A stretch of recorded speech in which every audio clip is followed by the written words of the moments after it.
NATO, what pops into your head? Tanks, soldiers, maybe powerful countries standing together under one flag. But today, NATO faces a question that goes beyond military power. What should it really stand for in the 21st century? NATO, the North Atlantic Treaty Organization, was created in 1949 right after World War II to protect the freedom and security of its members through collective defense. You've probably heard of Article 5. It means that if one ally attacked, all others come to defend it. Back then, NATO's purpose was crystal clear: to deter Soviet Union and keep peace in Europe. But today's world looks very different. So here is the big question: can NATO stay efficient if it tries to do many things at once? Because in 2022 at the Madrid summit, NATO adopted a new strategic concept. It listed three main tasks: deterrence and defense, crisis management, and cooperative security with global partners. But alongside that, the NATO also added a long list of new priorities: climate change, innovation, gender equality, human security. Admirable goals? Probably yes. But is it really effective? And that's where something called issue slippage comes in. It's when an organization loses focus on its main purpose because it's stretching itself across too many different goals. For NATO, that could mean attention shifts away from defense towards social, political issues, while important, can dilute its mission. The result? Slower decision, weaker coordination, and less readiness when the real threat comes in. So we believe if NATO wants to stay strong and credible, it must refocus on what it was built for, which is the collective defense and security. Now, let's talk about something that always sparks the debate: money and responsibility. After Russia's annexation of Crimea in 2014, allies agreed to spend 2% of their GDP on defense, but many didn't follow through. See this chart? In 2014, only 3 countries met the target. By 2023, just 10. But in 2024, finally, 23 out of 32 reached it. Big progress, but still not enough. The United States alone spends over $967 billion, making up more than 60% of NATO's total defense budget. And while countries like Spain, Belgium, and Luxembourg still lag far behind.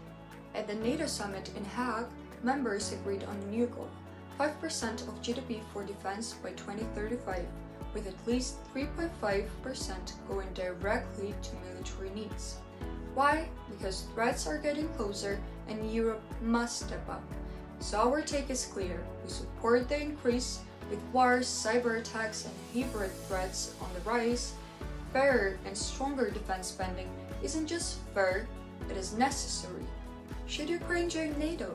The arguments are fierce. On one hand, membership would bring security guarantees, strengthen regional defense, and send a strong message to Russia.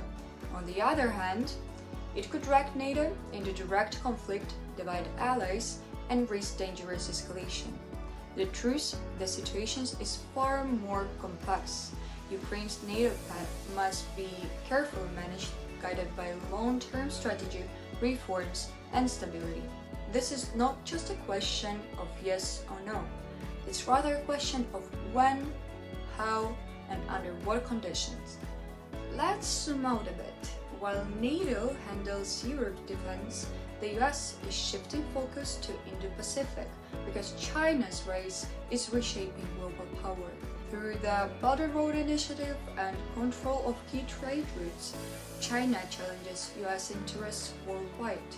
That means Europe must grow stronger and more independent within NATO. Washington wants to take more responsibility for regions like Eastern Europe, Balkans, North Africa, so the US can face China. Think of it as a family. The US is the parent, Europe is the older child, ready to take on more responsibility, while the new child, which is China, needs extra attention. But for example, if the danger comes in, the parent still protects. Independence means maturity, not separation. This was clear at 2025 Hague Summit, where allies agreed to raise defense spending to 5% of GDP by 2035. A stronger Europe and a focused US mean a more balanced and united NATO, ready for global challenges. So here we are. NATO stands at a crossroad. Will it become a global multitasker stretched too thin, or stay true to its core, a focused and united defense alliance? The choice will shape not only NATO's future, but the security of the whole world. The choice will shape not only NATO's future, but the security of the whole world. To stay strong, it must sharpen its focus, share its burdens, and adapt to a changing world. The mission still remains clear: defend freedom together with a unity and purpose. Thank you for watching this video. Stay tuned.